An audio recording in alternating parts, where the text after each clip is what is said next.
Bienvenue voyageurs dans la caravane de la Gitane sans filtre. Je suis ravie de vous retrouver pour votre tirage du mois d'octobre 2024.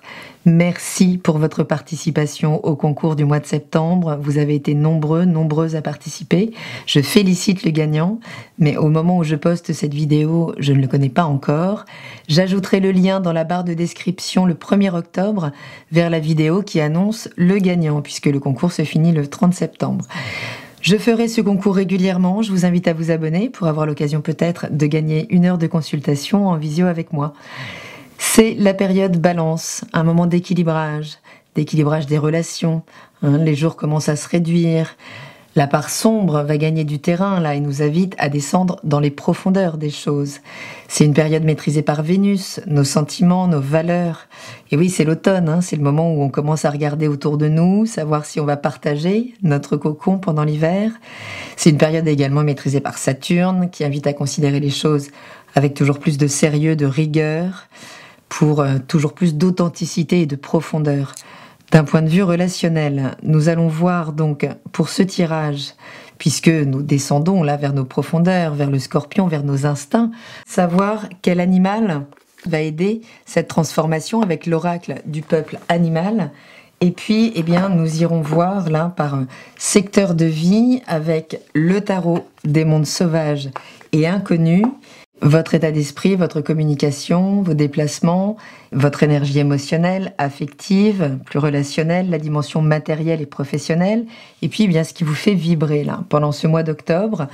Nous regarderons à la fin quel est l'arcane majeur donc qui conclut un petit peu ce tirage. Et je vous retrouve tout de suite pour la lecture de ces énergies.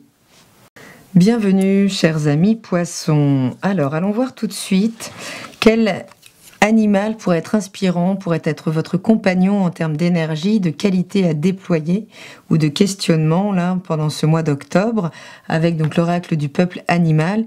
Il ne s'agit pas de se connecter forcément à une énergie extérieure, mais plutôt de déployer à partir du moment où, et ça vous parlera à vous poissons, nous sommes tout et nous sommes reliés dans un grand tout beaucoup plus poreux qu'il n'en a l'air, finalement de faire appel à ces qualités en soi pour les réveiller si donc elles sont en sommeil. Et écoutez, ouch, alors le griffon. Le griffon, je l'ai pas tiré souvent le griffon. Le griffon dans cet oracle qui offre le panel de tous les animaux de la nature implique aussi quelques créatures de légende. Et le griffon, c'est donc il est présent dans plein de traditions. C'est cet être qui rejoint le panthéon des animaux extraordinaires tels que la licorne, le phénix, voilà. Et c'est une créature qui est mi-lion, toujours représentée, mi-aigle, mi-lion, qui peut nous parler des signes du zodiaque, puisque l'aigle incarne le Verseau et le lion incarne l'énergie du lion. Donc il y a de l'idée là, dans cette période où on va se repositionner dans les relations pour pouvoir y prendre une place plus juste. Il y a l'idée de la souveraineté du lion, là, du rayonnement du lion, de sa personnalité, de l'expression de sa personnalité, et de l'inclusion dans le collectif du Verseau, qui sait également remettre son ego à niveau pour pouvoir participer à un collectif plus vaste.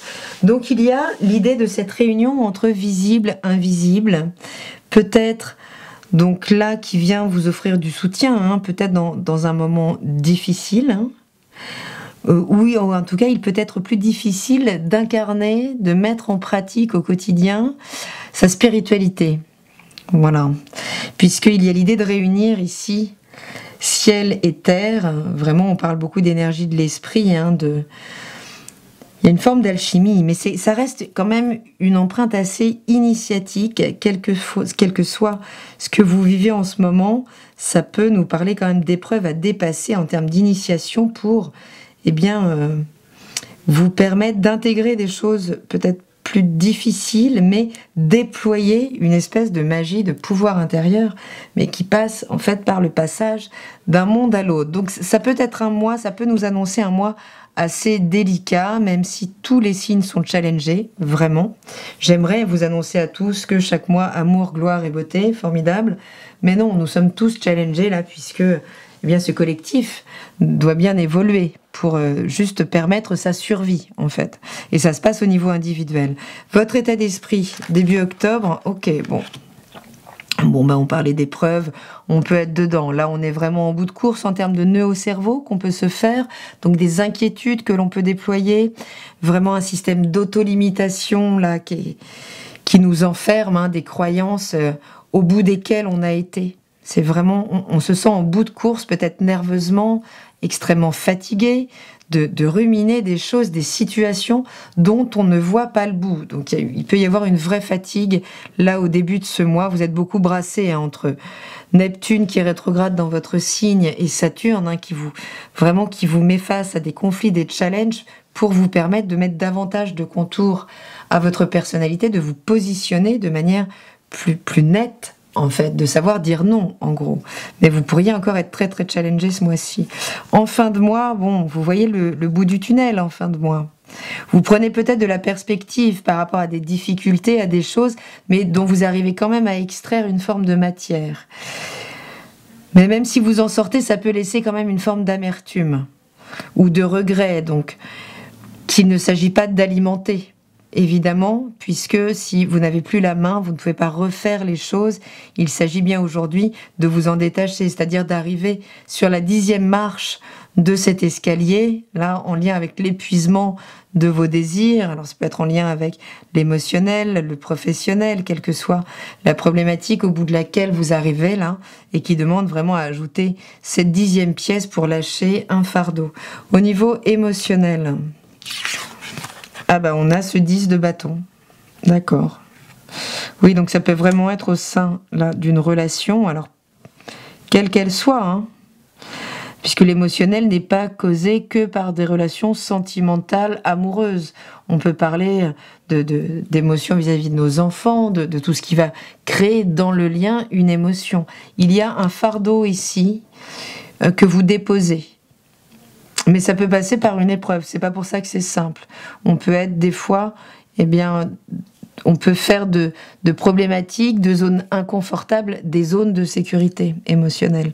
Donc c'est pas pour ça que c'est simple hein, de se défaire d'une vieille histoire, même si on sait qu'elle est pas bonne pour nous, même si on sait que les choses doivent être lâchées, bah c'est pas simple.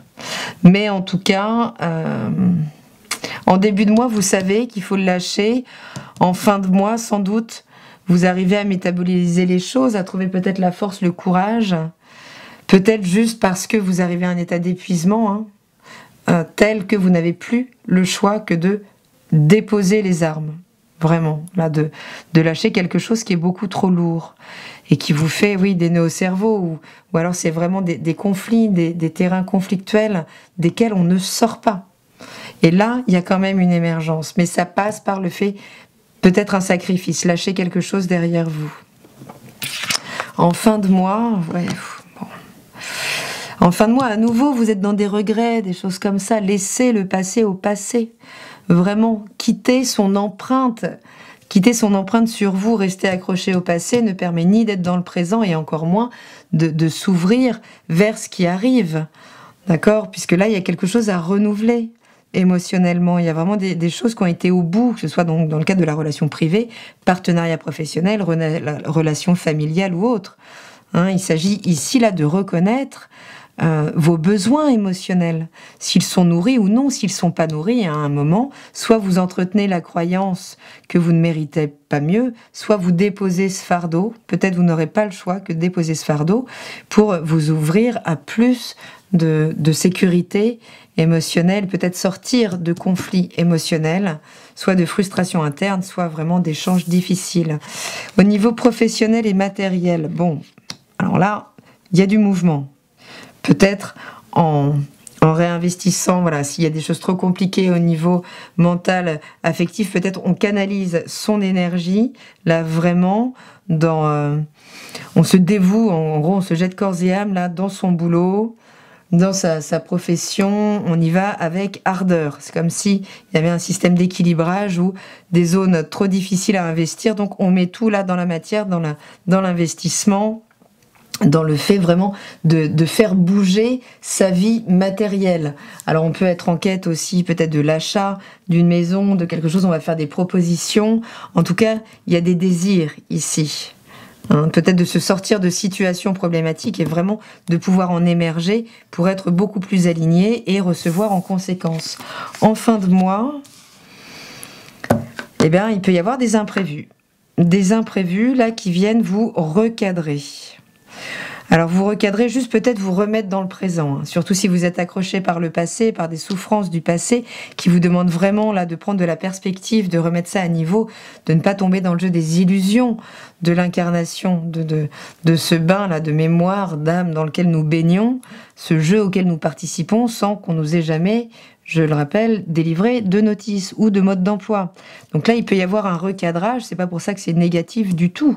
Hein, au contraire, tout ça travaille à vous libérer de choses trop lourdes, de part de vous sacrifier émotionnellement et peut-être en termes de tension nerveuse également.